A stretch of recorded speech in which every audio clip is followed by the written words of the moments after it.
I'm Caitlin Cadieux, an animator and illustrator. And I'm Ira Marcks. I write and draw comics. And this is a podcast about the mysterious and magical process of bringing cartoon stories to life. Welcome to Cartoon Feelings. Yeah, thanks. Now, up top, we just want to remind you, if you want to write us an email, you can do so at cartoonfeelingspodcast@gmail.com. If you are enjoying the show, you could leave us a little review over on the Apple Podcast website page. And if you want a little bonus content and you want to support the show, we have a tiny little Patreon going where there's a couple random conversations with Caitlin and I. A tiny little Patreon with tiny little conversations. Yeah. That's a good pitch for so that. So get out your little headphones. And today we have a guest, as you might suspect. I don't know. You probably don't suspect that. We have Branson Reese with us today. Hello. Hey, thanks for having me. Welcome. Thanks. Welcome. Come in. Oh, vampire rules. What's up? Oh, yeah, what's going on? Just you know, what? I'm just hanging out, doing a podcast. How are you guys? Yeah, we're great. So I think this is a good pairing because we're going to talk about Tex Avery eventually. That's true. Which is like a director we haven't talked about. Branson, have you talked about Tex Avery today yet? No, I don't. Yesterday I did, but I don't think I've.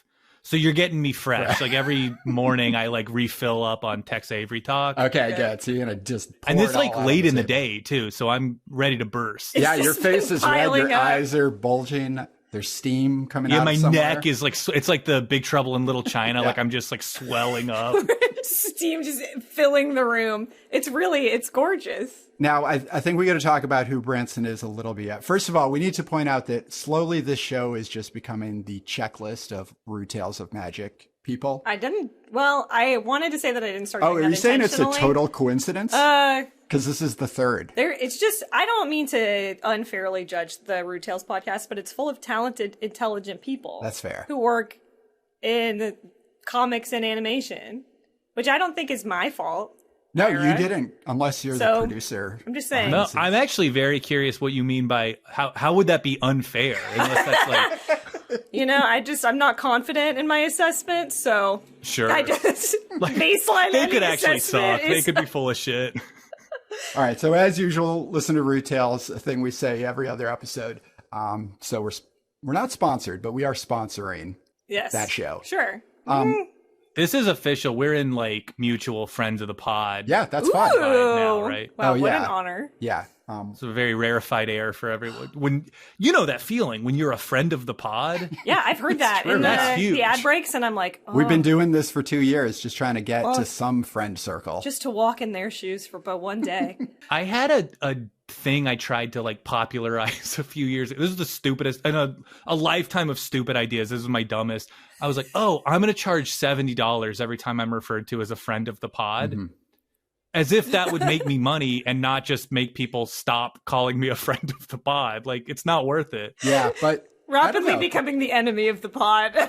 Maybe if it was 50. And who are these people? These are my friends. What am I doing? Terrible idea. All right, Branson, aside from great podcasting and podcast friendships, you're a cartoon person. I am. Yeah, I do cartoons. I do webcomics. I love them. Whatever that switch that flips in your brain when you turn 11, you're like, I don't like cartoons anymore. It never switched. I know you guys know this. It never flipped for me. Mm-hmm. And so here we are. Here we are. It's weird that cartoons has that switch, but so many other things don't. Right? Today we share the studio Caitlin and I record in. We share the building with another company. They design lighting.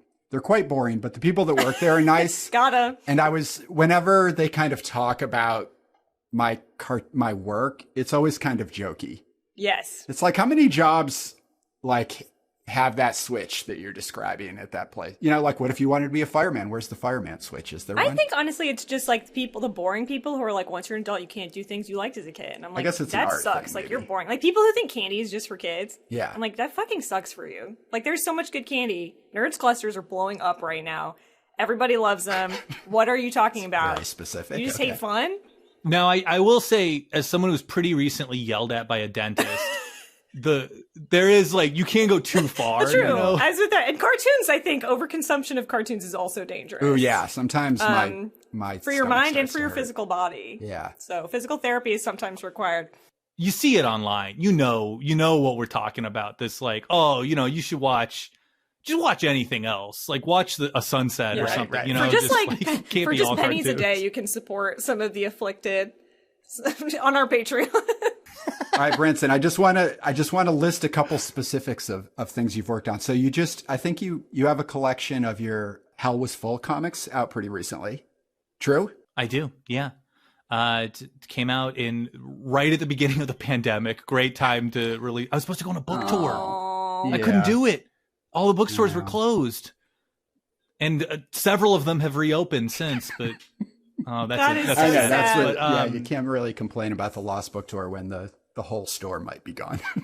he was like, "Oh, my poor book tour!" Like people are losing their jobs and lives.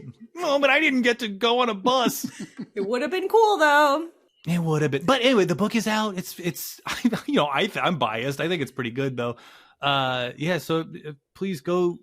Should I be plugging right now? Yeah, please, everyone listening, go buy. I actually like that no guests. Usually the guests are like unsure if they even want to at the end, and I'm like, you can though. You can talk about it. I want to make So, our guests plugging comfortable is to fine. like talk about how this stuff connects, So if it becomes a plug, so be it. It's circular. I feel like, Caitlin, you and I plug books on the show all the time, so I think it's That's fair. true. You need a strong academic foundation too to discuss this, which I think it's just like a professor being like, here are my research papers. Yeah. It's Maybe exactly the same. It's no different. People have to know. It's like I put my money where my mouth is here. I've been living it. I bleed Tex Avery. Okay, so you also have a cartoon. Swan Boy is on Hulu, I think. Swan Boy. It's on Hulu, FX. For my international listeners who will reach out to me constantly, they're like, "How do we watch Swan Boy?" I don't know. I think you have to break the law, and I don't go for it. Daily Motion, maybe. I haven't actually. I will say, and I meant to say this. I haven't seen the show, but I want to, and I will. It's just who has time to watch anything ever anymore? I hear you. Drowning. We're not gonna have that conversation. Yeah, here at okay, the we're top. not. That's 100% a different thing. But I do read the comic very frequently, if not every day, thank you. because I feel like that's when it shows up in my feed constantly, and I'm more than happy. I'm right in the middle of a very interesting arc where there's two characters of where there only was one previously. Okay. So more on this as it develops. Yeah. I don't know how it ends. So should we get into? I gotta be honest. I don't know how it ends either. I do those Good. one panel at a time. I was wondering. I'm like, oh, is he planning these out What's the years in opposite of a advance? spoiler? Yeah. Hopefully he'll live long enough to discover Jesus. the Okay. I ending. mean, well, we did invite vampires in at the beginning, so yeah. All right. I'm in. Should we put it in the topic? Yes. What are we talking about? Oh, we're talking about. I think you might have mentioned this earlier, actually, but we're discussing Tex Avery. So, all right, back to that light switch that never got turned off. Branson, maybe just tell us where Tex Avery, an early memory, like where he fits in those early years. Sure. I mean, as a kid, I would watch a million hours of like Looney Tunes, or not just whatever was on, like any cartoon that was on, I would just watch it and love it. But I did really love and like respond to like Looney Tunes in particular. And they, when I'm 34 now, like when I was a kid, or I'm 30 now. When I was a kid, they would have like these like big, huge, like long marathons of Looney Tunes and like Warner Brothers stuff. And as I got older, sometimes they would like differentiate and be like, oh, it's like the Bob Clampett hour, or like they had like the Tex Avery show on Cartoon Network.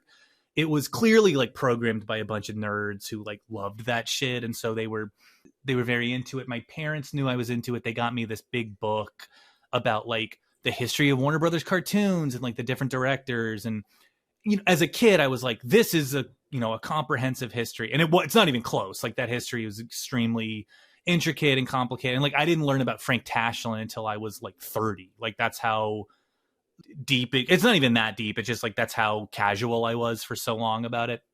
Early on, as like a little kid, I would sort of respond. I was like, some of these cartoons are a lot like meaner and more violent, and sort of, they just, they're like black tar cartoons, like it's like you put the funny stuff in the other cartoons in a centrifuge for an hour and then like pulled the concentrate out. And I was like, what's going on with these? And those tended to be Tex Avery. Not all of them. Some that I hated were also Tex Avery, like that the owl who liked to sing about the Muna and the Juna in the the spring. Yeah. I know that's like a beloved cartoon, but when I was a kid, I was like, Mhm. this is so boring. I hated it so much. The only cartoon I hated more than that was the Chuck Jones, the one where Porky Pig falls asleep and Uncle Sam like teaches him about history. Oh, yeah. Right. Fuck that. I hate that cartoon so much. To this day, I hate it. Wow. That's too bad because Troy, New York, where we're recording from, is where Uncle Sam is from. Yeah, we're taking Oh, that really? one. Yeah, so that would have been Yeah. a fun, well, fuck He's it. funny in other cartoons. Like, he'll show up in other cartoons and it's fine. But that cartoon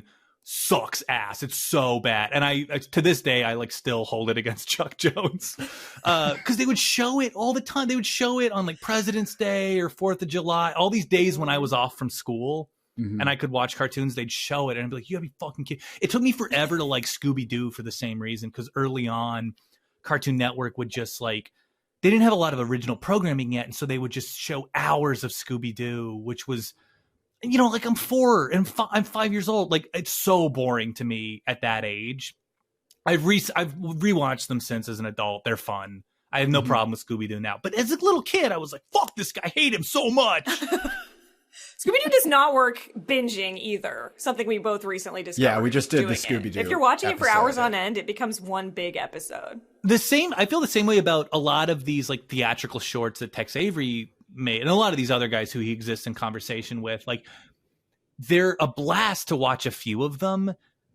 And like, I love that. I have got to be in the 99.999 percentile of like people who love these. And I can't do more than like an hour and a half of it. It's just like Right. exhausting, you know? Mhm. And they would repeat jokes. A lot of it's like, Jesus, Yeah. how many fucking times are they going to do this gag of like the conductor who has a magic wand? Like, I've seen that short. There's like 20 of those. I've seen that short so many times. And Tex Avery's is the best. But they weren't made to be watched like that. You know, they were made to be shown in between newsreels of like, good job, Hitler just shot himself in the head. Like that, like, you know, like these like newsreels from the 40s. And so they, but you know, anyway, to get back to it, like Tex Avery's, a lot of the really funny ones were Tex Avery. Later, I learned that his boring ones were because he was still sort of finding his voice. He didn't just like come out Tex Avery fully formed in the 30s, you know, like he worked for Disney for a long time. Like he was a Disney guy for a long time, which is like with what we now know, like in the modern era of like Disney and Warner Brothers and MGM, it's like sort of crazy to think that Tex Avery was like working at Disney, where it was like, you know, Walt would come in and like tisk his animators and be like, Right. no, hold on there. Don't show Mickey moving below the hips, like that kind of stuff. Crazy that Tex Avery, but he was like the guy always pushing the envelope at Disney. Yeah. Left, and then he worked at Warner Brothers, and then he was pushing the envelope at Warner Brothers, and then he left, and then he works at MGM, and that's where I think like a lot of the classic, like the really, when you think of Tex Avery, like the real Tex Avery cartoons were at MGM, where he finally just sort of got free reign to do whatever he wanted. And it leads to these insane droopy cartoons, or like Red Hot Riding Hood, or Who Killed Who, like, you know, just like unhinged like cartoon anarchy. But it also led to like the Screwy Squirrel cartoons, which are like borderline unwatchable. I love them, but they are like a lot. It's almost like experimental. Like he's like asking like, how far can I push an audience's patience? Yeah, they seem really fun to make is the best way to describe them. Very polite way to put it.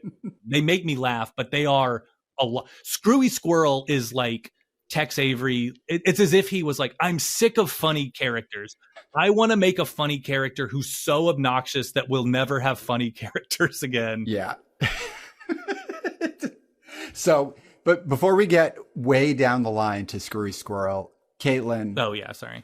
No, you're doing great. Yeah, We it's love all the good. enthusiasm. There's no rules. No, yeah. But before we get past it, I do like to get the early take of where these, like your first memories of them. Like, Caitlin, was yours also kind of a cable networky showcase type of situation? Yeah, I think like most kids, honestly, if I had to guess, at least like kids my age, 32 and adjacent, probably are familiar with this because it was just being aired in big blocks on TV, and we happened to be around and watching it, that kind of thing. And I think it helped that like my dad, pretty much everything I like is because my dad exposed me to it at some point, I think. And he, like, slapstick humor is maybe just like that. It's just going to get his ass every time. So naturally he loved like Looney Tunes. Yeah. It was just like he's simple man with simple tastes at the end of the day. And he just like this stuff with tears laughing. So it was easy to watch it when it was on. There's just something so like honest and pure about like slapstick comedy, you know, and it's, I think there's something to be said about how like it does sort of transcend a lot of language barriers because it's so physical. And like, I know it's very hip and people love like dry comedy and like, I like it too, but I think wet comedy wins for, 10 times out of 10 for me. Just like, this stuff is like early Jackass, but it's like they're doing stuff that no human could survive. It's just like sawing people's heads off and shit. Like that rules. But it's even stupid shit. Like this is so, this isn't even slapstick exactly, but the stuff you could do in this where it's just like, oh, that is just funny. I don't, just to pull a gag out of the Dumbhounded cartoon with the way that the criminal's clothing will animate when he's like startled, and they do it like 5 different ways, and it's just funny. And it's like the only thing you could only do that with this. And I don't know, I think that's like, anytime I see stuff like that, I'm like, man, I wish I could just like sit there and come up with a bunch of funny ways to like animate a guy's clothes when he's going, ah! Like, and the clothes are going like up and down his body, and his underwear comes out and it's also striped. Like, it's just so it's funny. just high quality comedy. Or like the stripes jump off of his outfit and then back on. It's like, it's very easy to take this stuff for granted now because it's such a part of like cartoons, and like Who Framed Roger Rabbit like popularized a lot of this stuff for people our age. But it's like, if you like really seriously sit down and think about like, what must it have been like to be the first guy to be like, I'm going to make their eyeballs get huge and pop out of their skull because they're so horny. Like, that's so funny. That is so funny to think like, like a writer in a writer's room, like throwing a squishy ball like against the wall. Like, how do we make him seem hornier? Like, but we also have to get around the Hays Code. Like, how do we do? And it's like, oh, I know. He'll hit himself in the head with a hammer. That's very funny. And they were right. And Tex is the guy who like invented so much of that. It's insane. Like he, later on there was like a war between Bob Clampett and Chuck Jones for like who is like responsible for Bugs Bunny and like Mel Blanc, and like the answer is it's a bunch of people, so you can't really say it's any one person. But the other better answer is it's Tex Avery. Like Tex Avery is the director of the first Bugs Bunny cartoon. So it's him. That's how it fucking works, man. A president, if someone's president when there's a natural disaster, it's their fault. They did it. Yeah. Yeah. Thanks, Tex. So, when I was young, I'm going to reverse back to my story. Being a little older, I didn't just have this stuff on television. So I had, there was the clamshell Disney tapes in the video store. And then there was the convenience gas station tapes that were all busted and half open with like a big sticker. And that's where I would find this stuff. So I feel like that, looking back at it now, it was like an economic kind of thing. Because you'd put on these Looney Tunes, these old Looney Tunes cartoons, and the voice acting sounded different, not just the visuals. Like, it all felt weirder, like more adult, more unhinged, and just more mature. Like when you're talking about the sexy wolf and all that stuff, I'm like, I can't watch this with my parents. Like, it would make me uncomfortable in ways that like Disney didn't. There was like a clear divide. Like if the kingdoms of Disney and then the Tex Avery lineage are on two opposite sides of the ocean. There's a lot more seduction, but they're like Looney Tunes playing off each other. Yeah. There's definitely influence and like response, but that's my little story on that. There's some shit in Disney cartoon that's like good and like edgy and there is some seduction stuff, but you're right. It doesn't hold a candle to what's going on. And like how many times somebody will just like, Daffy will just like show a leg and it'll play like, you must have been a beautiful baby. No, it's just like in every other cartoon, one of the characters is baiting just some passerby with their form. Like, it's constant.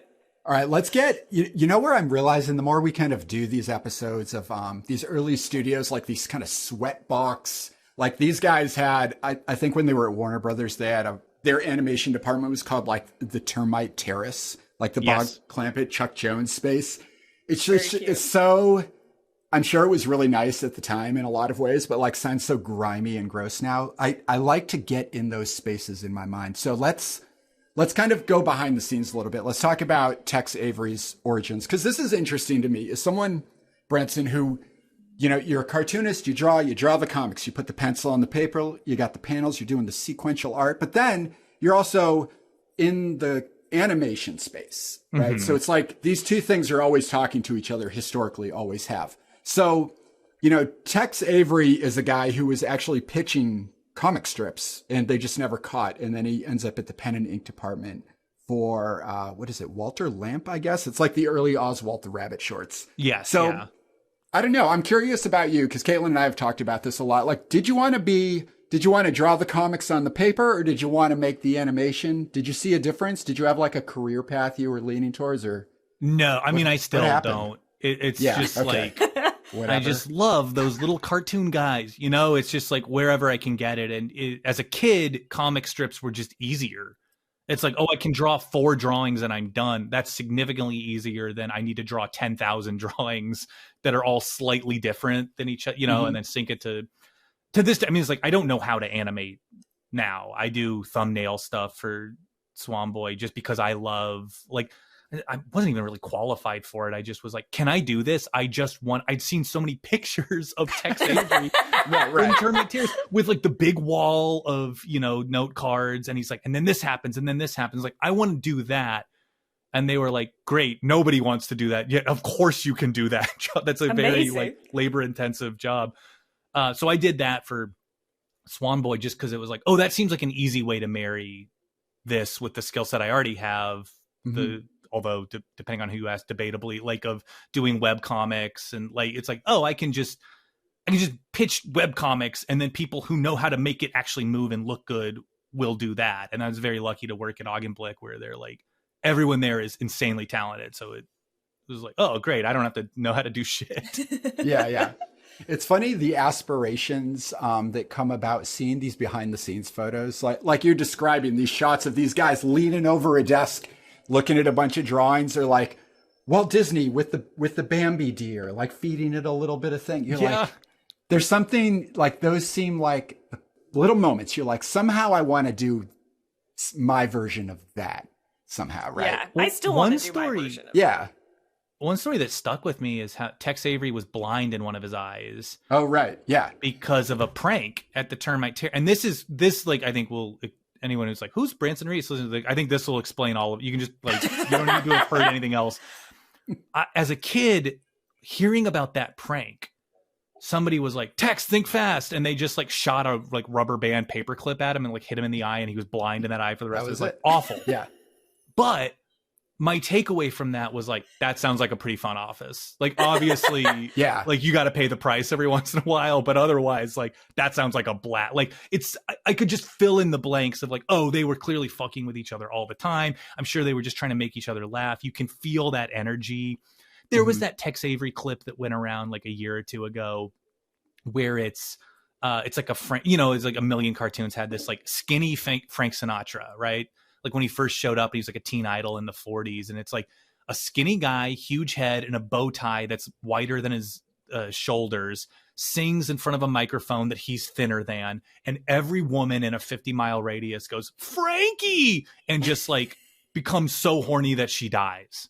Yeah. And there was a clip going around a while ago of like, I forget what short it was. I should have researched, but of just like, they do it an insane amount of times. It's like, 3 is like the traditional, and he does it like 15 times. It's like way, it eventually just becomes a joke of like, Jesus Christ, how many fucking like squirrels are we going to see go like, gah, gah, gah, gah, and like fall over dead. Part of what's funny about it is you can see the strings, you can see the puppet, but you can also see the marionette strings, and you can also see the puppeteer being like, this is so stupid. I cannot believe I'm getting away with this. And like, that's what's like appealing to me about Tex Avery is that you can always see the guy, Oh yeah, totally. You can feel it, and you can hear his voice half the time as well. Yeah. So there's a couple little, kind of the tragic thing or the interesting thing, or either both or neither. Tex Avery died in 1980. Interesting. But a lot of the stories you hear, choice, Tex. like by the time you get to the I wouldn't 80s, have done that. Great choice. like Chuck Jones, his legacy is a lot more codified because he was around to sit in like Paisley 90s sofa interview rooms talking about his career and his legacy. And now he can reframe whatever. And he's the genius who had the Roadrunner rules and whatever. But like, ooh, don't get me started on those rules. Wait, can I? No, not yet. But later I will save a space for that. We can talk about Chuck Jones a little bit, but Tex Avery, it's always people talking about him, and it's a couple old pictures of him leaning on like a car in the 1930s in like rural Texas, like like a Model Ford. So, a funny story I heard, speaking of these kind of like the shenanigans of The Office. I don't know who this old man was. It wasn't Chuck, but it was another guy telling a story about this kind of 2-day scenario where the first day there's a meeting going on. A bunch of animators in a room. Tex comes in and he throws a small firecracker in the room. It goes off. Everybody freaks out.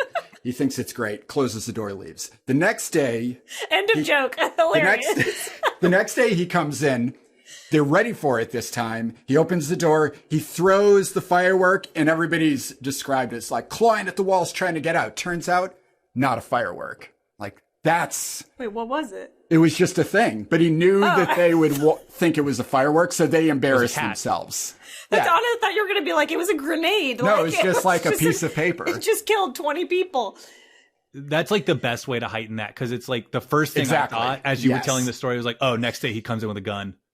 No, he undoes the whole bit, and then they just embarrass themselves, which is just like that line of thinking. Who knows how real that story is, but it paints a great picture of like his creative process, like where he zigs when somebody would zag or whatever. It's like the brilliance of the gag in like the way you use it and the way you can kind of keep iterating and get somewhere very outrageous. It's like not different than any other like artistic process. I just thought that little story captured something. Like with Tex Avery, I mean, that's a great example of like, because that's like not a famous story or not an especially famous story about him. It's like, oh, you can sort of get it fresh there. Of like, yeah, see, that guy's surprising. Yeah. Still it's funny. Almost like, I feel the same way about him as like my English teacher in high school was describing Shakespeare. He was like, it's sort of a tragedy that Shakespeare is as well regarded as he is, because then you only learn about him in school. And that takes him out of the context that he was writing for and exist in, of like writing for these groundlings and these like just like peasants who were like throwing food at the stage and shit. And he was like, he was writing to entertain those people, not like stuffy English majors and tweed jackets, and I feel the same way sort of about Tex Avery, where it's like, he's so surprising that his surprising jokes have gone on to become like the architecture of so much modern comedy that he's no longer surprised. It's like when you watch Seinfeld now, it's like, yeah, I remember, it's not quite as surprising as it was when you were, I wasn't born yet when it came on, but when Seinfeld, I'm getting lost and lying about my age. What? I was 40 when it aired. But you know what I mean? It's like, but then you can hear a story like that, or you see a Tex Avery short you had somehow missed, and it's like, oh no, this guy is on a different level than, he's just on, it's exactly how you describe it. It's like, he zigs when you think he'll zag, and it's like, he sets you up, and then he slaps you in the face. It's beautiful. Mm-hmm.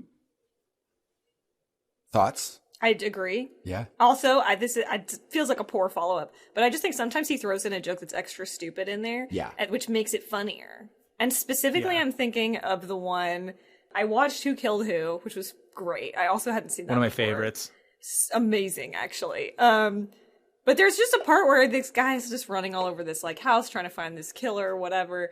A lot of stuff is happening, and then he just like knocks on the door that says "Don't open till Christmas," and Santa's there, and he's like, "What? Like, can't you read, idiot?" But it's like that shit is so off the rails completely that I was just dying. That's how I feel about characters showing up and saying shit like, "I'm only 2.5 years old." Is like, that is such an anti-joke. Like, that just like sucks, but it's so funny.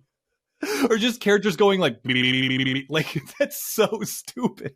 That's what you do to a baby to make it laugh.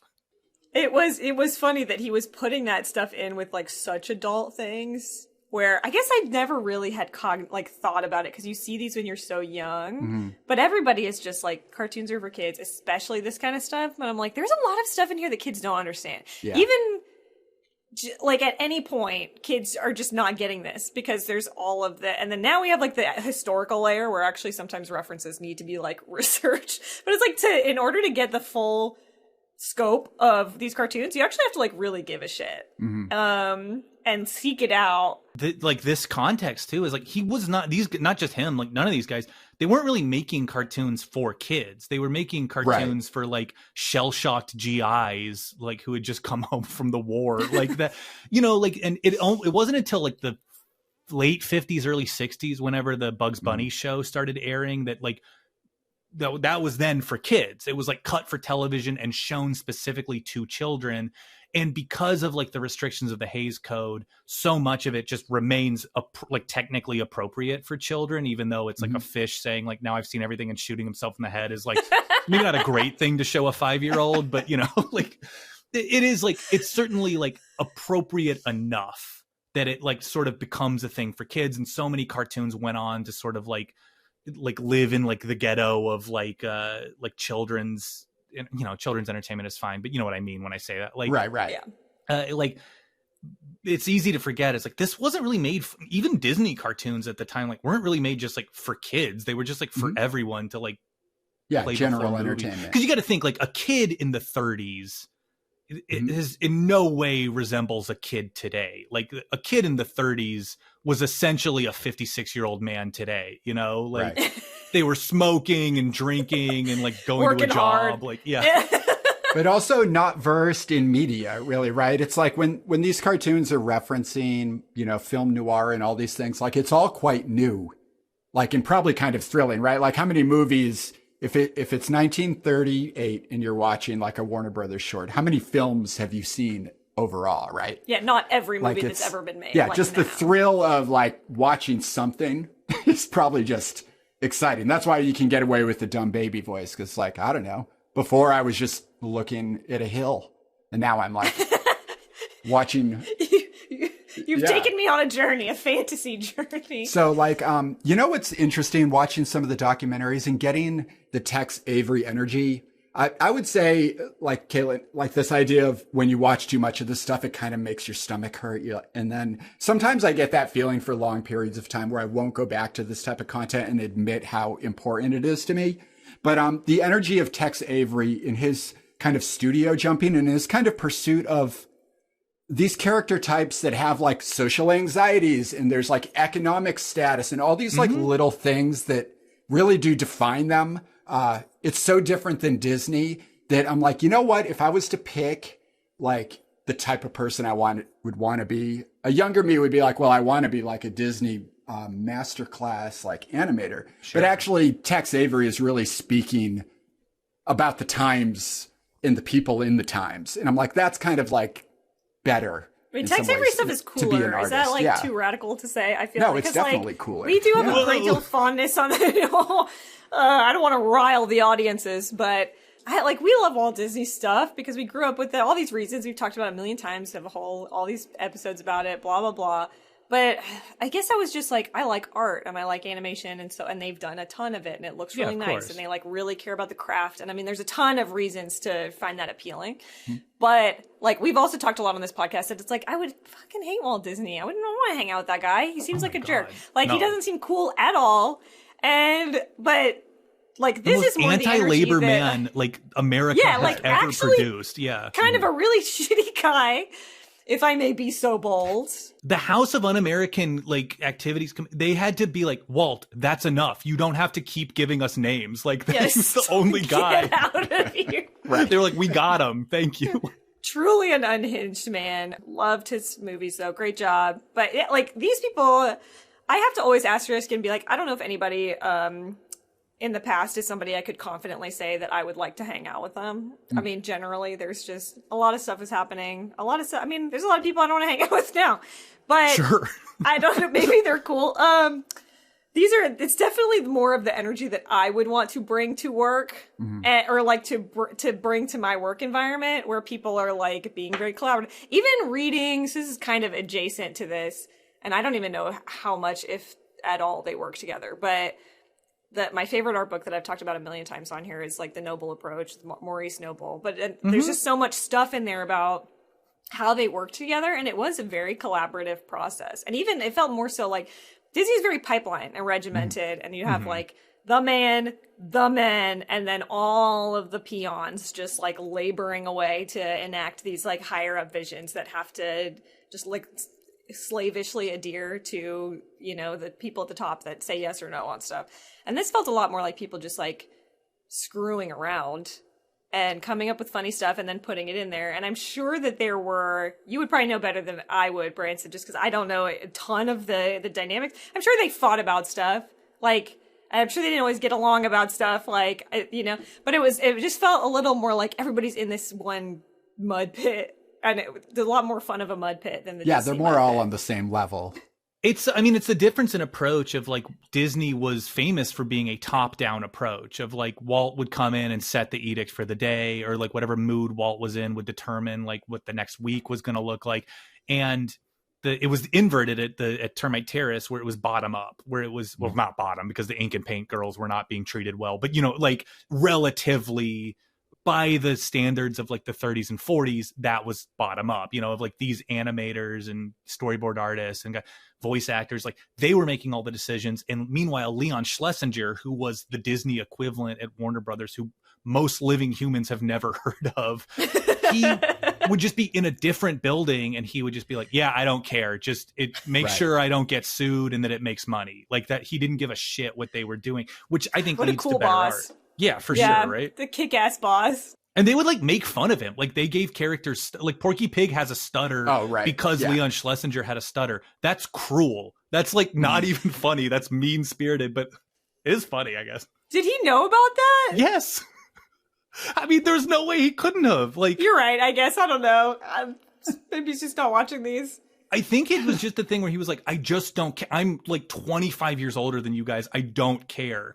And this is interesting too, because the dynamic with Tex is that he was like significantly older than a lot of the Termite Terrace guys too. So I think a lot of their recollections, like later on in the late 80s, when things get really ugly between like Clampett and Jones, especially, Tex Avery sort of comes out clean from all of that because they all looked up to him. They all admired him because he was like everyone's big brother, because he was older. He had done his time at Disney. You know, he had sort of worked for the enemy. He got away with making fun of Disney all the time. Like half of the Tex Avery shorts that exist are parodies of Disney shorts that came out 4 months earlier that he was just like, yeah, fuck you. And like, I'm going to make a better one. Like they loved him for that. And then these guys were all younger and they were like scrapping and fighting with each other. And like, I know Chuck Jones really resented Bob Clampett because Bob Clampett was like almost a decade younger than him. Like he was significantly younger than Chuck Jones. And I think the prevailing like feeling was that Bob Clampett got his job because Bob Clampett's mom and Leon Schlesinger were friends. And so he was like the Nepo baby of the like Termite Terrace. But, you know, fucking the Still like, funny though. yeah, I mean his like Porky and Wacky Land speaks for itself. He earned his spot there. The kind of legacy of Tex Avery at Warner Brothers, you can really see like you know, all the gags and all that stuff we've been talking about, like obviously there, but his kind of crafting of character, like Porky Pig before he gets to Warner Brothers and Porky Pig after, is distinctly different. Like he becomes more cuter, more appeal, that kind of almost Disney, bringing a little of that Disney influence, like how you kind of shift a cartoon character into just being a little like, I don't know, empathetic or whatever, just a little bit. He brings that. Daffy Duck comes out around this time, and you can see the sketches of his. It's kind of a generic rabbit that becomes Bugs and his transformation of that. And then he leaves. You know, we'll hop back into like Daffy Duck in Hollywood and talk about some of these shorts. But by the time 1940, it was like 1941, he leaves, his legacy is still going strong. Like you might think he was just there. Like when I was younger, I used to think Tex Avery was just there, Warner Brothers, the whole time because everything feels Tex Avery-ish. But like you're saying, that influence he brought to the studio and like all these young guys in these like crazy sessions of making up these gags and filming them and all that weird footage. Like you can tell he kind of like opened a lot of young minds for what can be done and like also like how to set some basic rules of like character. I don't know. He very much was like your friend's older brother who like gets you high for the first time for these guys, you know, and like I felt the same way as a kid too. I was shocked when I found out he left in 1941 or 40, I forget which year, but like that's so early because you're right. It's like they're still making Tex Avery cartoons like up into the 60s. Like because he set the house standard for them just by being him. And not just the house standard, but so many competing studios that have just like come and gone. Like they were making Tex Avery cartoons, and the rise of like the screwball character in the 40s, which is like, you know, everyone's just doing their own version of early Daffy. That all comes from Tex Avery. And what to me is so impressive about Tex Avery is he doesn't seem to give a shit about, he's like not precious with it. He's not like, oh, my beautiful creation Daffy Duck. He like gets bored of Daffy Duck and just moves on to other shit, because Daffy Duck, like, this is insane. Like Daffy Duck doesn't move fast enough for him. He wants to do like, oh, the House of Tomorrow, because he can just get a million gags in there. It's like, he starts like moving away from even like having characters and things. Let's look at let's just pull up Daffy Duck in Hollywood, because I think that was one of the ones that you, one of my favorites, kind of like threw out there, and I think it kind of captures. You know, he leaves soon after, and we'll talk about kind of the chaos of like his last feature. But Daffy Duck in Hollywood, there's something about animation specifically that animators really want to talk about how hard it is to do what they do in their work. It's like, this is just like, here's what it's like to have a job in Hollywood type of like riffing. It's very, they don't have time to do anything else, okay? You just write what you know. It's very Christopher on The Sopranos, like, I'm writing for Hollywood. It's like, shut up, dude. Like, that's the worst storyline in the show. Yeah, Daffy is the Christopher, like in this case, because he comes to, what's the setup? We have producer I Am Stupendous at his Wonder Studios. Simple gag that just is always good. There's something about the audio inside, you know, the Daffy Duck, like he gets back from the mic really far when he's screaming, like all these little things. This has one of those. I laugh every time I hear it. When this cartoon opens and like Daffy comes in looking for an acting position and he's just like, no. Yes, that's it. It's the best. It comes in hot and fast. It's just so funny for some reason. That is a joke that will never get old. Yeah. You gotta, cave people had to be doing shit like that to each other around the fires, like, of yore, thousands of years ago. When you do, like, improv comedy, like, one of the first things they teach you is, like, yes, and, like, say yes to each other. And I really think the reason they do that is because saying no is so funny. And it's like... You know what I mean? It's like why you can't get like a little kid hooked on heroin or something. It's like, well, then you ruin their life. Like, you know, like you got to ease them into, you know, what I guess what I'm saying here is it's fine for 70-year-olds to do heroin. Like that's you have 70. To earn it. Yeah, they've earned it at that point. You got to work up to it. It's like handing a kid a gun the first day of comedy. Exactly. You got to ease You got to learn how to learning. Knife fight first before you get the gun. Because it is so funny to just say no to somebody that quickly. Like it's every single time. It's just the equivalent of like, it's the verbal equivalent of like a banana peel, you know, is like, I'm laughing. Transcends language, honestly. All right, we got some other kind of characters that I don't think show up anywhere else but in this short, but we have like the director Von Hamburger, who apparently, this is a link I didn't click on. He is, of course, a parody of a very specific person, but I'm not going to click the link. We can't go too far down that rabbit hole. But I do love seeing kind of the set design for these, because you don't often get to see like what studio spaces look like. And, you know, these eras, especially like pre-sound, they were just chaotic places because they weren't recording audio. So the MGM line would just be like right there or something. Just roaring constantly. Now, for anyone listening who hasn't seen or heard of Daffy Duck in Hollywood, this is like the original Who Framed Roger Rabbit or Space Jam, or actually I think the what's his name, the dancer and Jerry. That you remember that scene, the Tom and Jerry scene where, God, what's his name, Fred Astaire and Jerry dance.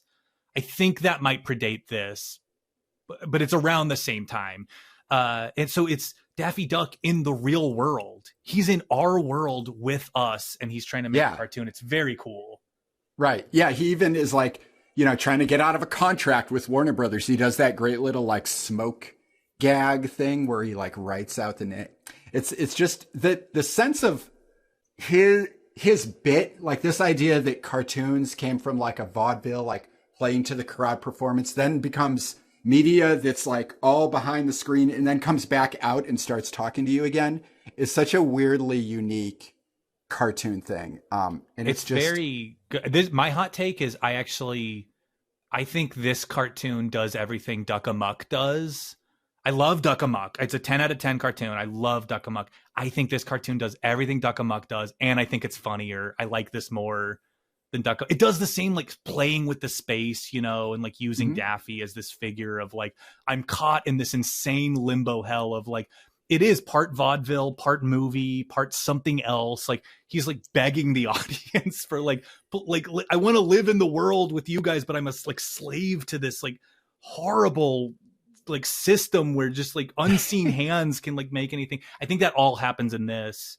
And I like this this is my favorite version of Daffy too, where he's like, he is an asshole in this, like he's a jerk in this short, so that you get that like later on Daffy, but he's also a crazy person, which is an important part of Daffy that I think it's a shame when that goes away later on. Yeah. I do think that's something just worth talking about in general, is that like, I don't know why, what the circumstances were to have him becoming more of just a functional person. Right. But there's something hysterical about a Daffy Duck that his whole gimmick is just like biting you on the nose and then like having a laughing fit and just like leaving. And he's always just like, bye idiot, like and it's just completely insane. He'll exit by just going woohoo, woohoo, woohoo, and bouncing around the screen, and then he's just gone.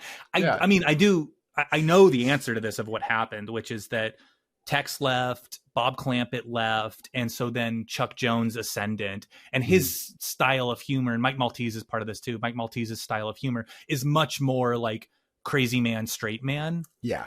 And Daffy worked really well. And I like, again, I'm not trying to, I slag Chuck Jones all the time, but I'm always kidding. He is obviously a master of the, like no sane person is out here saying Chuck Jones sucks. Like he rules, but I do prefer the crazy Daffy. But the reason he sort of got a little more grounded and a little bit just like meaner and more of like just like a miser is because that helps him pop against Bugs Bunny.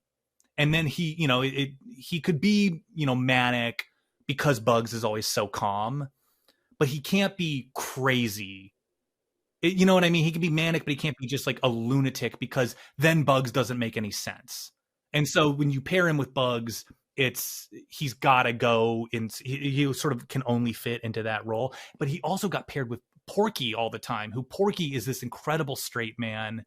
I mean, Porky's like the best straight man the studio ever came up with. And he works really well as this sort of like higher status idiot next to Porky. And I do think that pairing works a little better. Like Daffy Doc, if you think of like the Daffy Doc, the Clampett short, where like he spends the whole short just trying to kill Porky. It's like not even out of malice. He's just like, I've got to do a surgery. And so he just keeps trying to saw that Porky one is open. really good. Yeah. That's tough to sustain, you know, and especially as all of these directors are getting older. It's like they're in their 20s, then they're in their 30s. By the end of it, they're in their 50s. Like a 53-year-old man isn't going to get the same type of enjoyment out of like, oh, this duck with this, we don't have a word for it yet, but he has the same ADHD I have. Like that's not quite funny in the same way when you like have college age children, you know? Yeah. They grew up a little, and so Daffy had to grow up with them. And it's fine, but you know, it's just interesting too in that context that Daffy becomes a lot more angry. I feel like he seems much more happy previously when he is so unhinged. Yeah. He's just more liberated, I think. And then later on, there's a meta reason for that because he's the studio's middle child. So Porky is their oldest in terms of their real, like the big, you know, like Foghorn Leghorn. Who cares where he is in the, you know, he does his own thing. Porky is the first breakout character of the studio because, as you were saying, it's like early on they had these like Our Gang shorts where it's like a bunch of kids and they're all different animals, and there's like Porky and there's like Gabby the goat and like Beans the cat, like all these characters who like who gives a shit? They're so just like even Tex was like, bye Beans, yeah, goodbye. It's just like, see you later. But Porky's whole gag, and this is mean. This is just like the mean-spirited comedy of the 30s. Porky's whole gag is he's fat and he has a stutter. Like that's the joke of like, isn't it funny that there's a fat kid with a stutter? Like that's like the vibe of all of it.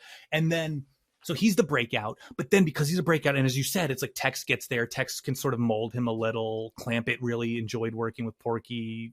They all did. Like he becomes more of this like everyman character, and the other characters sort of go away, and it becomes more about Porky, who sometimes he's a kid, sometimes he's a middle-aged man who's like married. Like it just He's just like a guy, you know, like that's just like, yeah, he's all of it. He's whatever you need him to be. Sometimes he's old. And then after him, Daffy explodes on the scene. He's the first like screwball character, and he's crazy and he's manic and he's wild. And he's got this like, he's just this insane like post-depression energy. Where it's just like, yeah, we're not depressed. And like, whoa, let's go, you know, like, let's go fucking like kill the Germans. Like, let's do it. And then after Daffy, they like refine it a little, and you get Bugs Bunny, he's debonair compared to, he's still wacky, but he's like, his whole thing. I mean, it like, you know, the probably apocryphal story of like the audience, like losing their fucking shit when he says, "What's up, Doc?" He doesn't like freak out. He's got a gun in his face and he's like, "I'm fine." That's you know, that's like a seismic event in animation history. And so then he's sort of the youngest, and nobody ever really dethrones Bugs. So Bugs has this extremely long career as like the golden child of Warner Brothers. So I do think in a meta sense, Daffy never really knows where to go. As soon as Bugs shows up, Daffy becomes this like, well, I'm the middle child, because Porky can just stay straight man to anyone. Right. But then Daffy, and I think it's like after Jim Henson dies, like Kermit just like gets different, you know. I think the same thing happens to Daffy, where it's like, oh, they don't know what to do with him, so he just gets meaner and more like Larry David-y as like they all. He wants to be the star, like you know, Bugs is the star, and he kind of secretly knows it. It's funny how these characters have like this internal life to them, because when you discuss them and you talk about their growth over time and their relationships, it's as real as any other arc of a character, like across a series or, you know, anything. Like you could talk about like BoJack Horseman's character arcs. Like these Looney Tune characters like have a life in a studio system in the same way, you know, while Jim Henson, like you were saying, kind of picked up the torch of like cartoon characters that actually want to put on a show for you and the trials and tribulations of that and how they grow and change. It's all kind of there. It's funny how, and like you're saying, like the What's Up, Doc, that's Tex Avery. That was like a hometown thing. That's, do you remember what town he was from? Oh my God. It was like a thing people said, like boring. A regional. It was right outside of Austin. Yeah. And then like, kind of the duck hunting Taylor, thing. Texas. Yeah. Like the what becomes Elmer Fudd? What is he? Egghead or something at first? Like, yeah, first he's Egghead and then Egghead dies. Yeah. Like all these things are, you know, like, they're all like sentimental recollections of this director, really. Like, oh, I'm going to throw this little thing. This is like purely Tex Avery and not just like a cool director guy, but like, here's where I kind of came from a little bit too. It's just cool that all that stuff is there. He moves from the city to Texas to be a cowboy. Like he's, you know, Tex is like clearly homesick. There's something very sweet about that. And like, it's, I know I'm getting off track. I don't mean to. We talk more about Tex Avery, but like, I think there's something when you're talking about arcs and like BoJack, great show, but the arcs of these Looney Tunes, I think there's something much more real, like emotionally realistic about the arcs they have, because they are unbound from time or place. It's like if you ask like, where does Bugs Bunny live? It's like, I guess Burbank. Like, I don't know. Like he lives sometimes it's medieval England, sometimes it's ancient Egypt. Like it's just wherever the gag, sometimes it's the Civil War. Like, and because of that, you don't have to worry about continuity. You know, like the messiness of continuity of like, hey, Daffy, you said this weird thing to me at a party. We need to like unpack that. Like instead, you get to just live in this like dream space of like, it's always this heightened reality of like he and Yosemite Sam are always at each other's throats. But you get to sort of learn more about them by these like strange pairings. And like, it's the same thing I was saying about like a lot of Tex Avery stuff. It's taken for granted now because it's become such a part of the language of cartoons. But like Duck Season, Rabbit Season, like that incredible 3 cartoon run from Chuck Jones and Mike Maltese, like they had never had a cartoon together before that. It's like, you know, that's like the fucking Marvel, like Avengers crossover of like, oh my God, they met each other. They had never met each other before that. That's like, that didn't happen until the 50s. That's crazy. That's like an entire decade of them existing. And they didn't meet each other because they were just like doing, you know, they were just like in all these like self-contained shorts. And so they meet and it feels like, oh, they're having it out, you know, like they're settling this like weird cartoon. It's like when people talk about like, I remember being a kid and hearing about like, oh, Godzilla versus King Kong, you know, and it's like, but who cares? You know, like they're not, real. They don't exist in the world together, but like they do if we say they do. Who would win? Yeah. It's that same kind of vibe.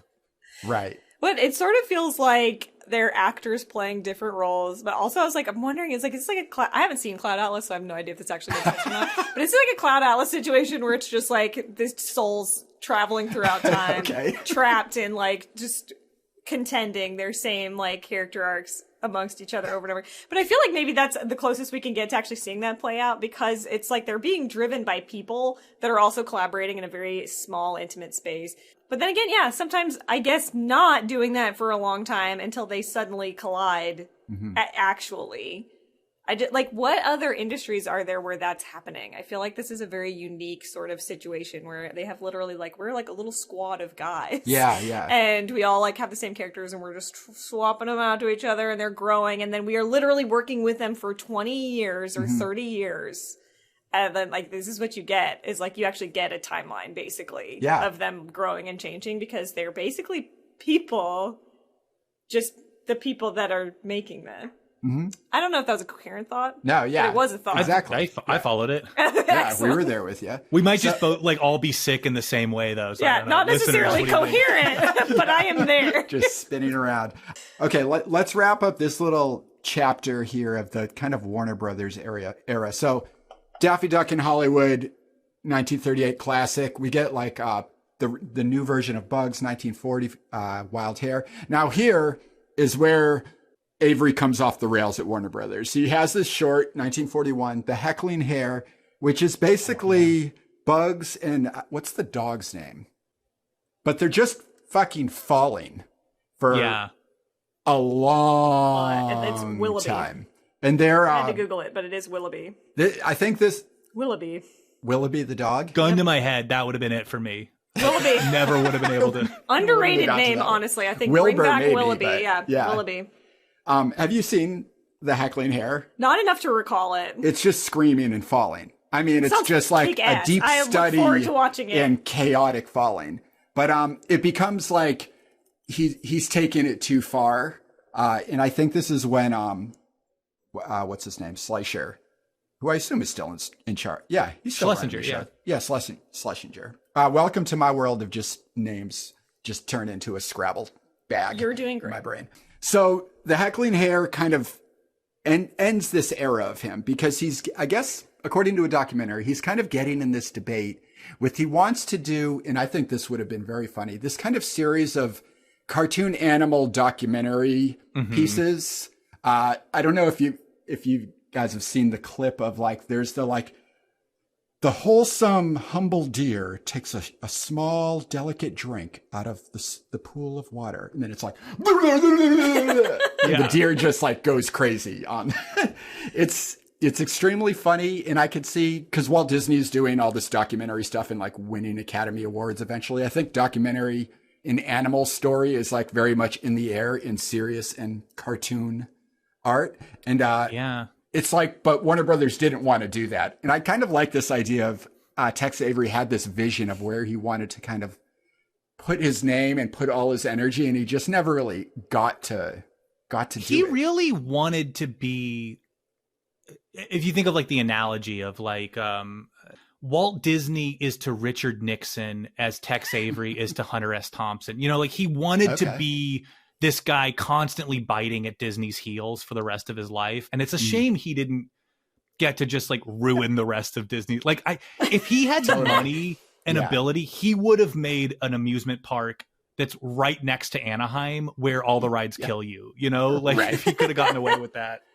That's true. There's like this kind of devil's advocate, and it's a perfect pairing too, because it's like you always need the reaction to the like sentimental, like the journey of Disney into the land of sentimentality, like does get out of hand really quickly.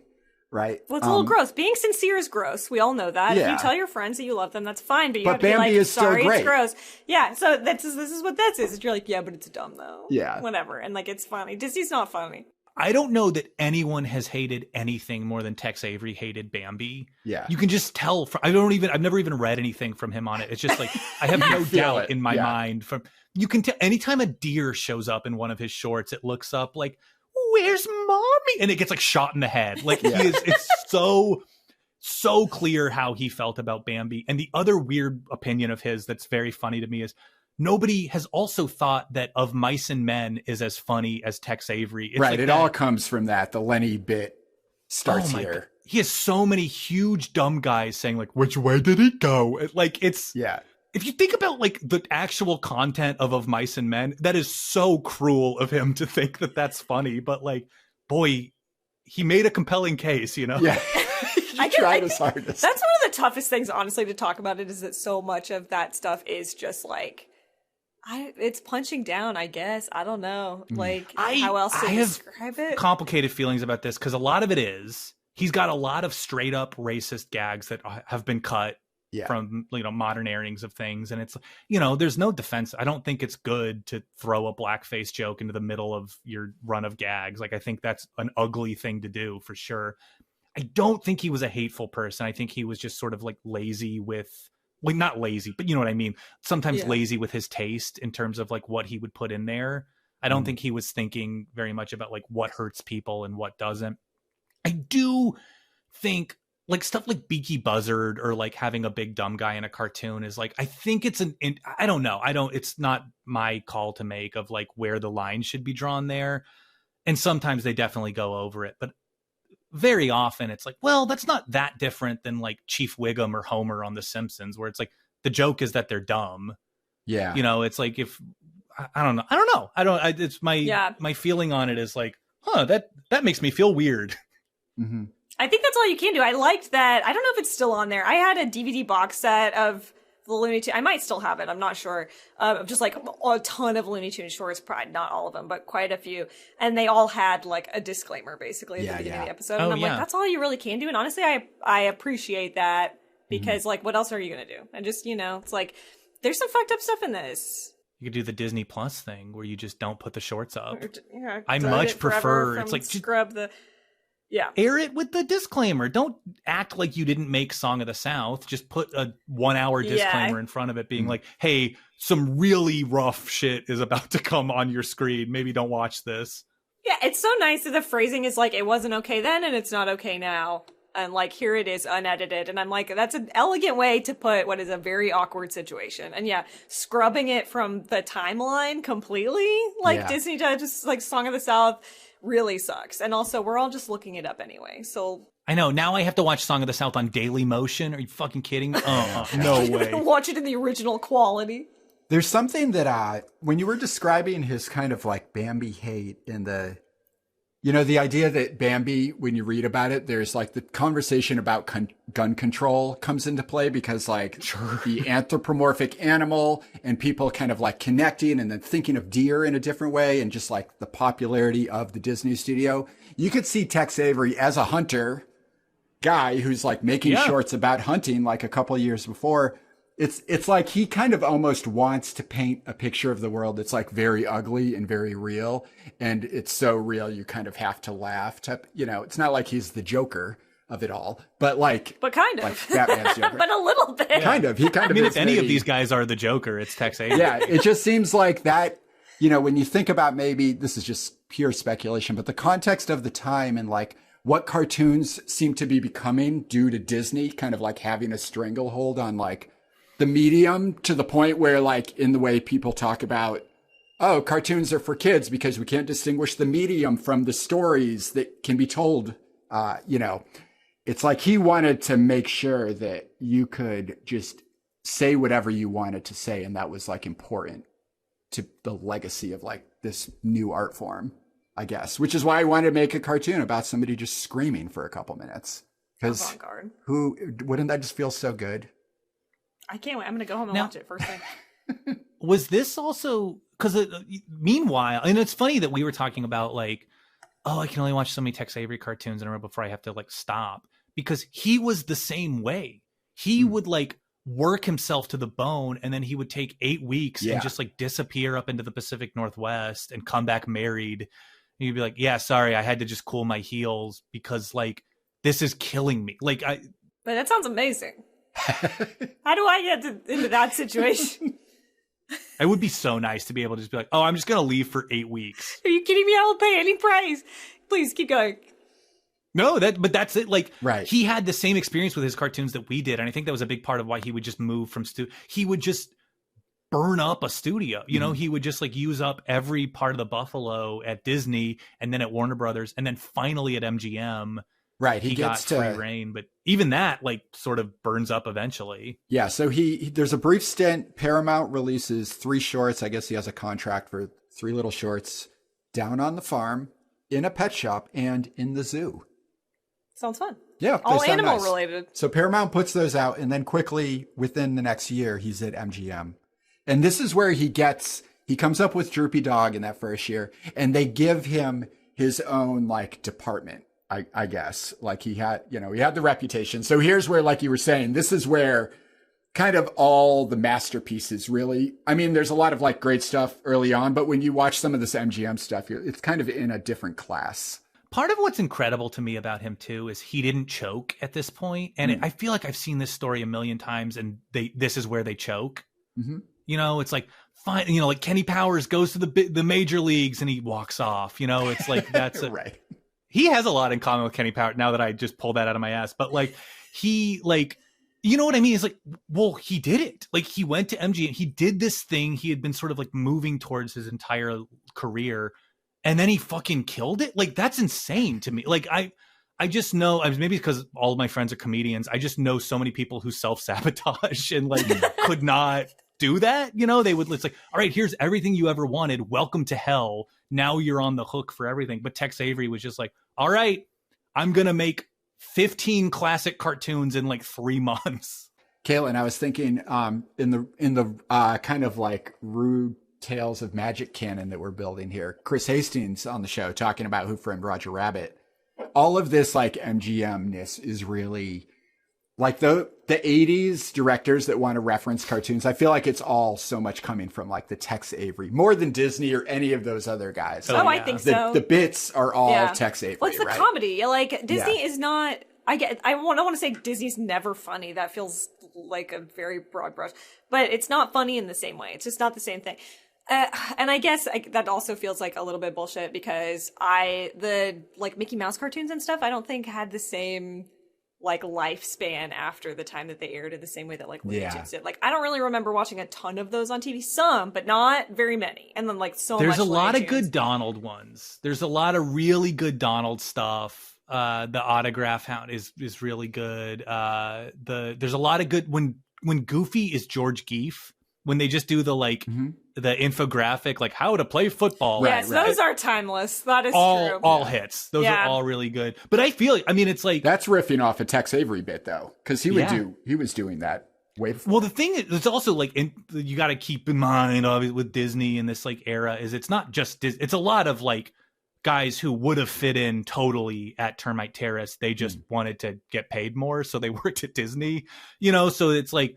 You have a lot of these guys who like, oh, fucking, what's his name? Who's the guy, Dick Lundy, who went on to do a bunch of like Woody Woodpecker. Like he was at Disney for a while. And like, he's a very Tex Avery type of guy, you know, like they have these guys or the famous joke in 3 Little Pigs where they have the poster or the framed picture up on the wall that says father. And it's like the ham links. Sausages. That's true. There was some good stuff. But there's no denying that only one studio had 500 cartoons of Mickey Mouse saying, oh boy, and nothing else happening. Like that's Disney, you know, they got to own that. And that wasn't the brand legacy that they were pursuing at Disney's behest. With ultimately, it's like he wanted to be like, we are the Oscar winning Snow White people. You know, we are taking you and your family on a magical journey. And I appreciate that as much as the next person. Yeah. It's meant a lot to me in my youth. But like, that is not what I can't imagine going into like something entertaining. Like me wanting to be an entertainer and being like, okay, Snow White, we're doing Snow White. Like, it's not the same thing. I mean, it's timeless in a way, but it's also like very much of its time. And it's like old cinema. It's not the same thing. Yeah. And that's what you can watch one of these and just be like, he's like, no. And you just think it's the funniest shit ever because it feels like somebody could have just done that to you just now. Yeah. Like in the same room. Like it does not feel dated in that way. Right. Yeah. Yeah. Now, okay, let's look at, It Dumbhounded, which is right around this area, 1943. So Droopy Dog, that's like one of the Tex Avery classics. I know this is his first, like Droopy showed up in Dumbhounded. Yeah, this We've is never it, right? seen Droopy before, and he explodes onto the scene and dumbfounded. And beautifully. He's kind of terrifying. Like if you're, it's a character from like in some old weird fiction, like Lovecraft era. This idea, like this thing that is following you through like the ages, and you. But it's kind of undefined in a weird way. It's like, Droopy. Yeah, he is. He's like the original, like Michael Myers. Like it is the same thing. You can't stop him. He's the Terminator. Yeah. I thought of the Terminator while watching this. Absolutely. Yeah, same. Yeah. He's like the T-900 or whatever. He's coming. There's nothing you can do about it. He's so funny for like a million reasons. But I was just thinking about. But speaking of Chris and Who Framed Roger Rabbit, you know, the famous thing I'm sure Chris talked about, like the Daffy and Donald have to have the same amount of screen time. Yeah. Neither can be the definitive winner of the duel. Mickey and Bugs have the same amount of screen time, even though they had to cut the scene, the funeral scene that was going to be the funniest scene in the movie, and they would show up. Oh God, it's such a shame. But you know, they both get the same amount of jokes. You know, everything's equal, but Droopy, there is no studio has their own Droopy. He is a man apart from time. Yeah. It's he reminds me a little of what Chuck Jones was getting into in this era, like the Chuck Jones slowing down of things. Yes, like you've seen all the fast jokes, but like what if it's just kind of weirdly dead quiet for exact opposite? Yeah, it's great. It's like when you see jazz and there's like and then they just don't play anything and everyone laughs. The space between the dog frames of the dog. This is the natural, logical culmination of comedy, his development of comedy up till this point. Yeah. It is. Like, once you've gone all the way, so like as fast as you possibly can, there's like, nobody's going to expect it because they're just going to expect you to keep doing the same thing. Yeah. But it's when you completely stop, that's like, it just makes sense. Like, at this point in his career, he was like, all right, I'm a Zagon now. Yeah. He did. He's agged on. I mean, he's in conversation with himself here. And, you know, it's like, he's like, what's the last thing they would expect from me? A low energy character who just says things like, you know what? I'm happy. Like, that's not his vibe at all. And so, like, that's the thing. It's like, it's the same. It's like, it's so fucked up that I feel so strongly about this, that the first joke most kids hear is, why did the chicken cross the road to get to the other side? That's an anti-joke. You need to have heard like 100 jokes for that joke to make sense. Even now as an adult, it's easy to forget. It's like, that is an anti-joke. That's not a real proper joke. Like, you should don't get it. Yeah. What? And I think if you were to show a kid, like as a cruel experiment, show them no cartoons and then just show them Droopy when they were 9, I bet they wouldn't like it because they would have it's like, what? It would be just like completely like impossible to follow. But it's like, luckily everyone knows what a cartoon is and everyone knows what the type of cartoon, and you have the wolf there too, or the coyote. I think is a wolf. You have that wolf who is reacting like a normal Tex Avery character and is doing crazy takes. And they're such a good team because Droopy does nothing and the wolf does everything. And so it makes Droopy the funnier one while the wolf is like, his body is falling apart. Right. He's killing himself. I really like actually that they did this entire action sequence in this with the wolf, like getting on a train and going to a boat, driving a car into the boat, driving a different vehicle off the boat, like going all these places. And then Droopy's there, and then they play the whole thing in reverse, but it's actually like pretty long. Yeah. It is actually, it's like I could easily see, this is the kind of stuff where I'm like, I just couldn't imagine anyone, this sounds really trite, but like making this today. Just because if I think of like people I've worked with, if I was just like, what do you think about this? They'd be like, it's a complete waste of time and bullshit. Like, no, we're not doing that. So it's just so nice that somebody was able to just be like, I'm doing whatever I want. Like, it's going to be funny. Having to pitch something that made you laugh organically to like a network and be like, so I was thinking of doing this thing. Keep in mind, it was 2 a.m. and I was like crying, laughing at this idea, is humiliating. It is the like lowest you can be as a human being. It feels like you've just debased you. It's like the story of like, when John Waters was sued for obscenity. Do you know about this? Where with Pink Flamingos, they like took him to court for like showing it publicly. They were like, there was an obscenity trial for John Waters.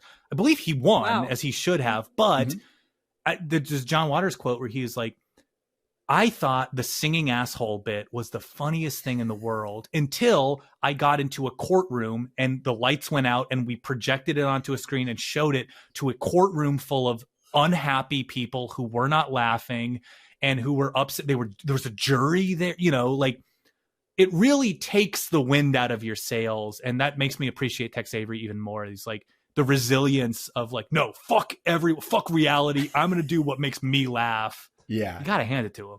And setting up this great... And I do. He sets up a great... you. He sets up a great little scenario. This idea of like this really clearly defined droopy dog character, like we were saying, that doesn't really have like a point of reference. And they go through so many scenes. You can imagine like a room full of these guys. And Tex is like, here's the bit. Now, like, where can we take it? Like, oh, we go to the Arctic, but what happens there? But if it's the third time, then he can't be there. Like, that's the joke, is that he's not. It just is, it feels collaborative in a way, you know, like the way you can kind of change the setting and the joke kind of evolves. Wait, as it's they the go same around scenario the world. every time, so it's literally just like, okay, throw out 50 ways to do this. Like Actually, what happens if it happens when we're here? I think it's extra funny that he doesn't go to the cold place Right. he's like, it's too cold, I'm not there. But then he actually is there anyway. Right. We don't talk about that either. It doesn't matter. And it's just like, God, you're master at this. Yeah. It's amazing. Yeah, the but actually is kind of like an evolution of the yes and. It's like, It's just constant Zax. and also I love kind of in the locking in of the language of film noir, like cinematically lush and stuff, is so in the zeitgeist at this point. Like this is like the probably most popular type of film. Like he's reading a Dick Tracy book on the bed. The kind of pairing of noir and cartoon, I don't know if it's a great formula that like Robert Zemeckis like takes on, and even Cool World is kind of doing that. It's just strange the way those two things got paired. And I guess that's just like, seems to be Tex Avery really doing that. Like not being afraid to use a gun. Like you said, the suicidal fish early on. It's like this idea of wanting to draw and illustrate a gun, and the way these characters act and the cityscapes they're in, the kind of griminess of it all, it fits really well. It's an interesting, I feel the same way with like Sam Raimi and horror, you know, where it's like, oh yeah, I guess slapstick and horror go together really, really well. Don't, it's just like, who would it's like chocolate and peanut butter. It's like, oh, what do you know? Like what a combo. Yeah. It's, I guess Dumbhounded, it just looks great. And now I feel like Who Killed Who is kind of an evolution of this sort of like noir approach. Yeah, that one feels very, I don't know, like House on Haunted Hill, like a bunch of these like old, just like very like people are probably very familiar with the, you know, I mean, it's been like Scooby-Doo, like it's been done a million times. Like people are seeing the same stuff and like putting people into spooky houses. Yeah. It even says like spooky, isn't it? Like on a mirror or something. Yeah. Like it's just like, you're in the spooky zone. It's like a window into a different time when we like made films in a different way too, and they had more of a connection to live theater, because there's a lot of like the creepy organ music, and then like, who do you think is the murderer? As if like they're gonna like shout at the screen or something. There's a button to press to present suspects. Like it's completely interactive. Like it's just presented as a show from the baseline, but the cop is taking it very seriously. For the listener, just in case you didn't catch the transition, we're not talking about Who Killed Who, which is like a 1943 MGM short directed by Tex Avery. I wasn't sure if that was clear. All of these available on the Internet Archive. Sorry, just talking to the audience for just a brief minute. Just talking out of the... you know what You're going to want to click the link. So this short opens with the live action host. And I was like, this guy looks familiar. So I looked him up. Robert Emmett O'Connor. Very popular Irish actor, been in over 200 films. And I realized I recognized him from Night at the Opera, like the Marx Brothers movie. He's like the detective. Yeah. And he also is in Public Enemy, which is Patty Ryan, which is like a noir from 31. The band. Yeah. He was the old one. And then he's also in even like Sunset Boulevard. So just this idea of, it's almost like Tex Avery kind of has all of Hollywood at his fingertips. He's got like great artists to work with. Like I was saying, like he's a very powerful the man. matte paintings are good. I just think it's so to think about these in order and kind of go through and watch all these shorts like kind of chronologically, and you're just kind of cheering for him at this point to be able to be doing this, because it's so much its own thing. It's strayed so far from even really like referencing Disney anymore. Chuck Jones is off doing his own thing, and all the Warner Brothers guys, they have all their characters. This is such like this perfect little moment of like Tex Avery building this like weird world of noir cartoon stuff. It's a little like in the present day watching like James Cameron. It's like, Cameron, here's $20 billion. Do whatever you want. I'm just like, go, man, go. Like we're all just cheering for you because we don't feel the freedom we are watching you experience. Like, right. We could never thank God he's on our side, you know? Right. It's kind of, well, I feel like we talk about this sometime. It's like kind of it's a double-edged thing where it's like, the privilege to be able to get there to do it, and also the amazing stuff that comes from that. Because I feel like we've had this conversation about Disney sometimes. You're like, I can't believe he got, like, the studio made Hunchback of Notre Dame. How did they get there? Like, it's a masterpiece. But, like, what did it cost to get there type of thing, right? Yeah, at what cost? Yeah. Was it worth it? The stakes for Tex Avery are so much lower, so it's easier to, like, get on board, right? He's not really, like, walking all over a lot of people to Well, yeah, actually, here. too, so I hope this is an insane thought, maybe. I'm going to try to, like, keep it... I'm going to try. I'm ready. I don't know. But, like, James Cameron... We talk about this a lot where, like, James Cameron is kind of an unhinged person, I think. I don't know him, obviously, personally. Just stuff that I've heard. Not kind of. He is an extremely unhinged And I'm, like, man. trying to keep it in... I don't want to unfairly judge anyone, but I read on the Wikipedia that, like, I recently saw Titanic in theater. No, he, like, flies to the moon to shoot a gun into the moon. I'm like he is anybody an who's been unhinged to the human. bottom of the ocean that many times, I'm like, are you sure? Like, stop doing that. I don't know. It's just upsetting to me. It's very scary down there. I haven't been. I wouldn't. But, like, somebody on the Titanic, like, when they were working on the Titanic, somebody, like, put PCP in his food because they, like, hated him so much because he was such a jerk. Like, people working on the movie. Like, he just, I don't know. It makes a lot of enemies, I guess. Anyway, the point being... Do you think there was any change in his behavior? Absolutely not. Yeah, right? I mean, maybe in the He wrote, evening like, that a it whole happened, Avatar movie. There like, might have been. I don't know. that night. It's a changed man. He was like, I'm going to kill the man that put PCP in my... I have no idea. No, I just mean like high on PCP. Yes, actually, possibly There's just not. a little blip in his heart rate. And that's all you notice. We don't know how much he does PCP. Just No. possibly it had no effect. I don't know. Can we have He's him? always like lifting cars over his head. Can we get him on the line? Completely not. Can we get him on this podcast? I'll tweet him, but let me just get back onto some kind of trail. People like James Cameron, they are like that. Walt Disney also. I don't know that anybody poisoned him with PCP, but by all accounts, he was unhinged as well. We've talked about this a little bit already. And I think there's just this megalomaniacal thing, and I don't know, like, chicken and egg situation, like, was it before or after they had this, like, giant empire and all this money? I actually don't know, like, James Cameron's origin story. I don't know, I just assumed he probably came from money. Obviously, Walt Disney was, like, scrappier in the beginning, and, like, got to this point where now they were just this massive company. I actually think Cameron didn't come from... I think he was just like a special effects guy who worked his way up. But Right, yeah, just That super kind of talented. kicks ass, too, actually, because he has so much money to spend on stuff. But Walt was always building companies, like you were saying, right? He was always like... He's a making hustler. company. That entrepreneurial mindset, yeah. I guess. I don't know. I just think, like, out of the like, I think I would rather be in a Tex Avery situation. Yeah. Like, I would rather be, you have these resources, you have a career that's, like, been built up to the point that you, like, you have this goodwill, like, you have the chops, like, people know you know what you're doing, and you can do that, but you're not, I don't think that every person can be trusted with $20 billion either. Not, and it's like, I love like, I haven't seen Avatar 2, but the Titanic still holds up. I just saw it again recently in theaters. Great, high quality film, perfect effects, great job.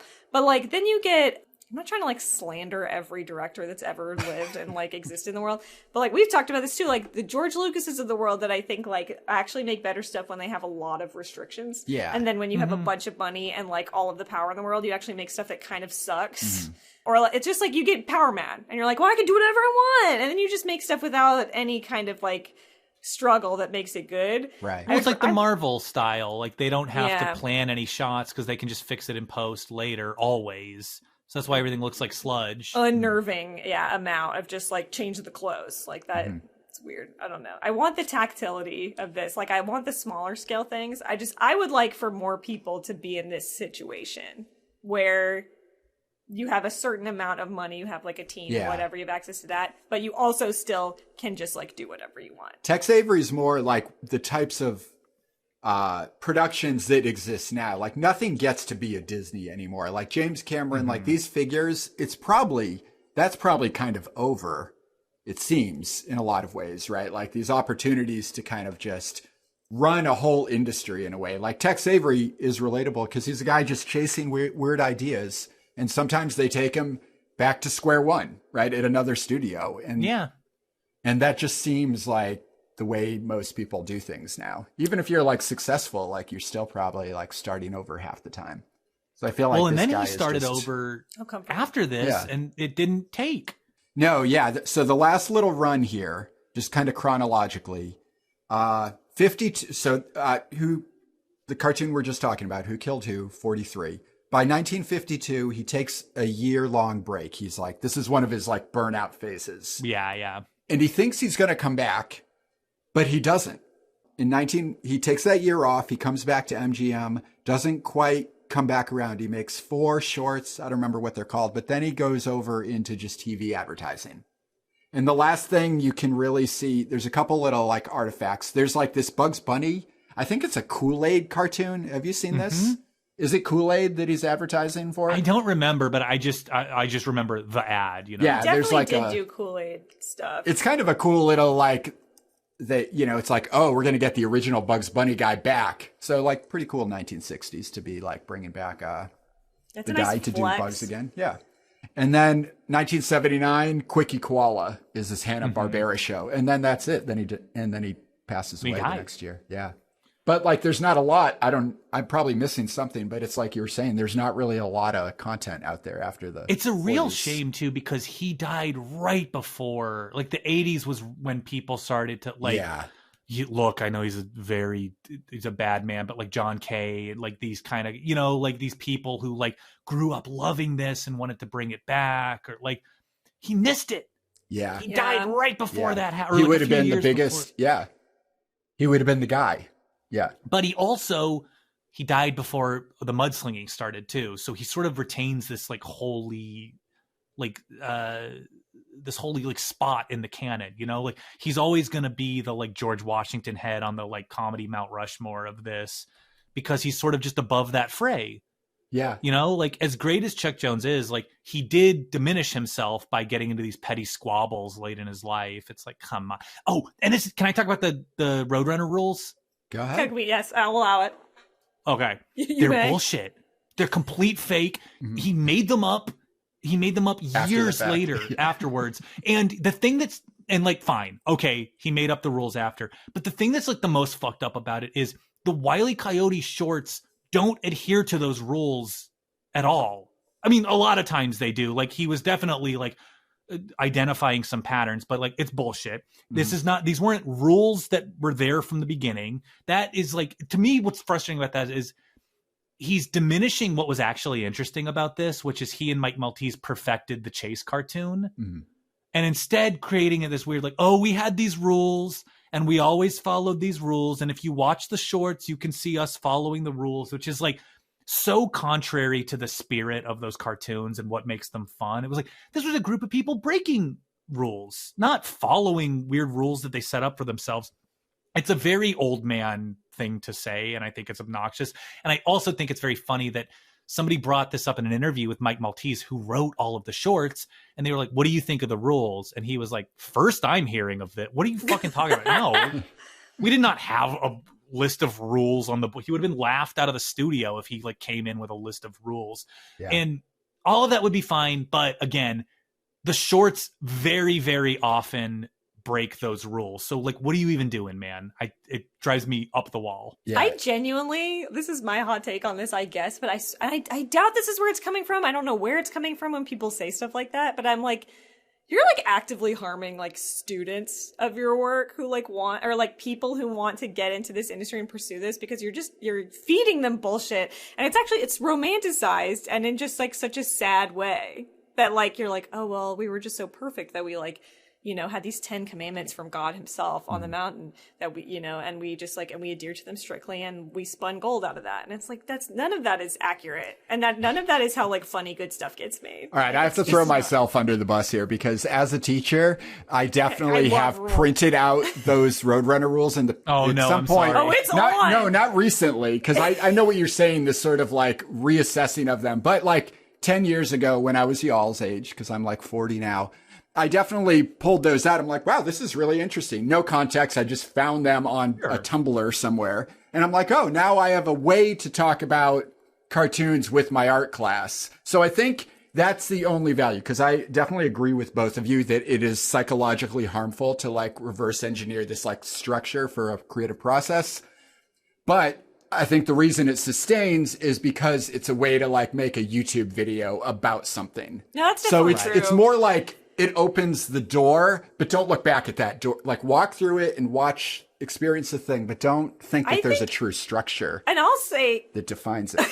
The first time I read those rules, I got pissed because I had literally just watched the short. There was the coyote may never be hurt by the Roadrunner, only by his own plans. I had just fucking watched the short where the Roadrunner hits him with a train. Right. He runs over the coyote with a train. You hold them up to the television. This is the only rule, the train. What are you talking about? That's not the coyote's fault. That's the Roadrunner hit him with a train. Jesus. I would love to. And now you can't even tweet that at them. I mean, did Chuck Jones really type those I just wonder, this is some investigation we'll never do, but where did that piece of paper that's been scanned and copy pasted a million times, who actually printed that out and typed it out? Is it just is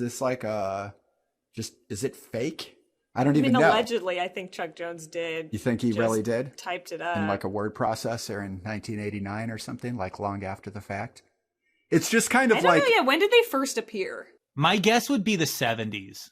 Yeah, I don't know. We'd have to find the original version because I've seen different prints of it, and it looks like it's on a laser jet. You think?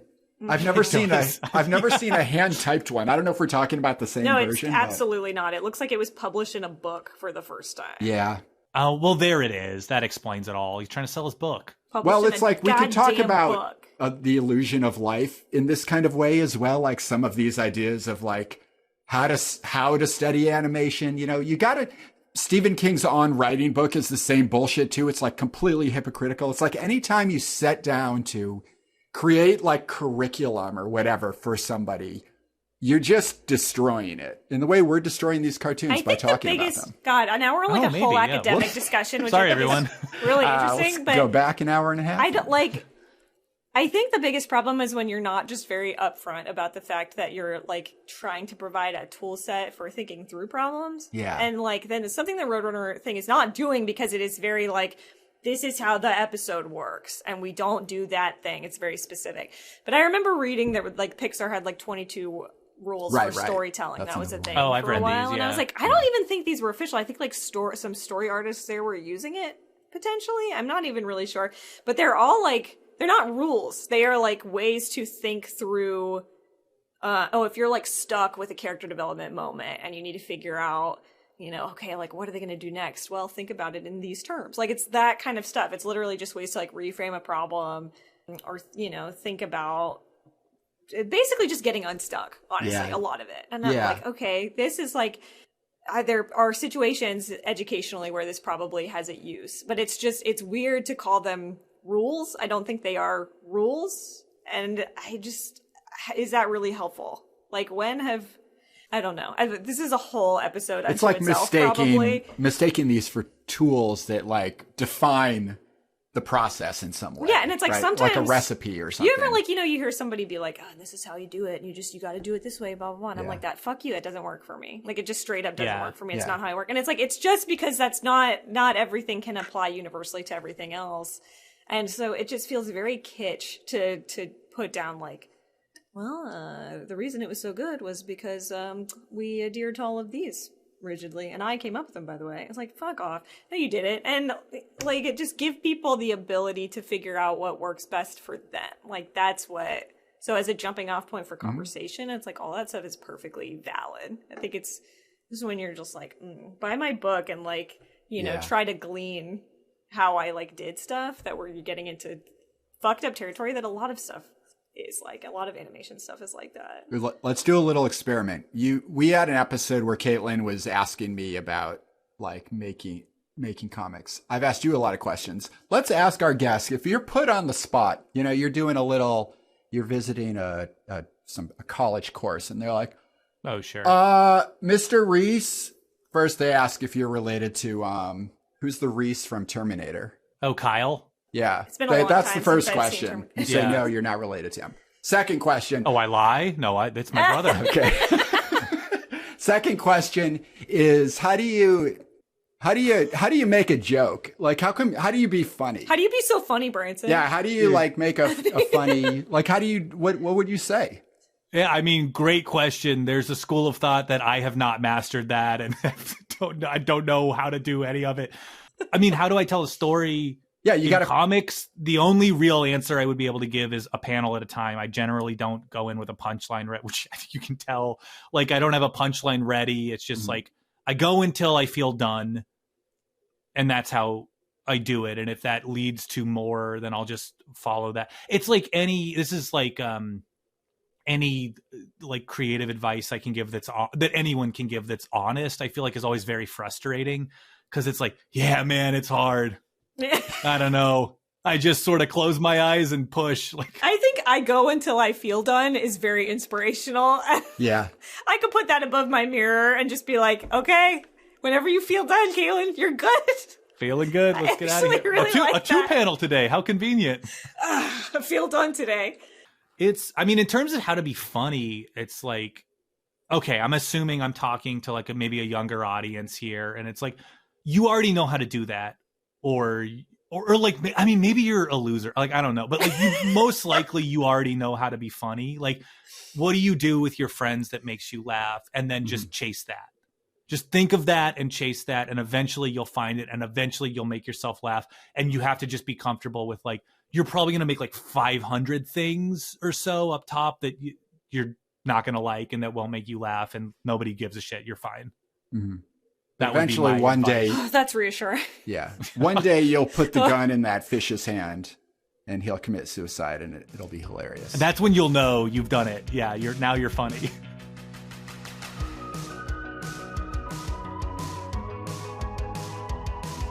Well, that's all for now. You can check out our episode archive and other facts about us at cartoonfeelings.com. You can tweet at us or join us over there on Instagram. You'll find both of those at Feeling Cartoons. And Branson, what do you got going on? What do you want to tell the people about?